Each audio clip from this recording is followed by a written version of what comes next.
அம்பாசமுத்திரத்தில் ஒரு அம்பானி அப்படின்ற ஒரு படம் இருக்குது, போய் பாருங்க. அதுல கருணாஸ் வந்துட்டு மிக சிறப்பா நடிச்சிருக்காரு. நான் அம்பானியாவேன், நான் அம்பானியாவேன், நான் அம்பானியாவேன் அப்படின்னு சொல்லிட்டு ஒரு குறிக்கோளாவே கொள்கையாவே அதை சொல்லிட்டு தெரிவாரு. அது மாதிரி வந்து நம்ம சீமான் அண்ணன் வந்து நான் முதல்வராவேன், நான் முதலமைச்சராவேன், நான் முதலமைச்சராவேன்னு சொல்லிட்டு சுத்திட்டு இருந்தாரு. இப்ப திடீர்னு நான் எம்எல்ஏ ஆவேன், நான் எம்எல்ஏ ஆவேன், நான் எம்எல்ஏ ஆவேன்னு சொல்லிட்டு சுத்திங்கிறாரு. திருமாவளவன் அவர்கள் வந்து இவர் வந்து விமர்சனம் பண்ணாரு. 2 சீட்டுக்கும் 3 சீட்டுக்கும் நான் பிச்சை எடுத்து நிக்கிறேன் சொல்லிட்டு யாரையோ சொல்ற மாதிரி அண்ணன் திருமாவர்களை தான் இவர் சொன்னது.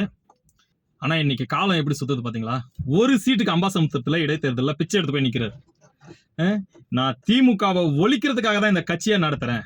எனக்கு முதலமைச்சர் ஆகலனாலும் பரவாயில்ல, நான் திமுகவை ஒழிக்கணும், திராவிட கட்சிகளை ஒழிக்கணும் அப்படின்னு சொல்லி நேத்து வரையும் கதறிட்டு இருந்துட்டு இதுல சிலிர்த்து போய் தம்பிங்கள்ல அப்படியே சில்லறையெல்லாம் செதற விட்டாங்க.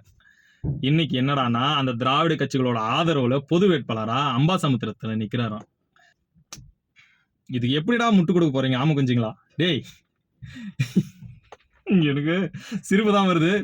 காரைக்குடியில நேத்து வந்த ஒரு வேட்பாளர் பிரபுன்ற ஒரு புதுமுகத்தை வந்துட்டு ஃபேஸ் பண்ண முடியாம தோத்து போய் கேவலப்பட்டு டெபாசிட் வாங்காம வெளியே வந்துட்டு இன்னைக்கு நான் பை எலெக்ஷன்ல நிக்கிறேன்னு சொல்லிட்டு எந்த தைரியத்துல வரீங்கன்னு நமக்கு தெரியல. ஆனா அப்படியே வந்து அறுத்து தள்ளிடுவாங்க இவங்களுக்கு ஓட்டு. இப்போ பை எலெக்ஷன்ல ஏன்னா ஃபர்ஸ்ட் எலெக்ஷன் வந்து 0 கொடுத்துட்டாங்க, இப்போ வந்து அறுத்து கத்த கட்டி கொடுத்துருவாங்க. பாவீங்களா? சாட்டை வந்து முட்டு கொடுக்குறான்னா அவன் ஒரு ஓட்டை, ஏன்னா அவனுக்கு ஒரு லாபம் இருக்குது. அதனால நீங்க ஆமா கொஞ்சங்க என்ன பண்ண போறீங்க போயிட்டு உங்க அண்ணன் கிட்டே கேளுங்க. நம்ம பை எலெக்ஷன்ல நிக்கலாம் தப்பில்ல, ஆனா இந்த கட்சிகளோட ஆதரவுல நம்ம நிக்கணுமா அப்படின்னு சொல்லி கேட்டு பாருங்க.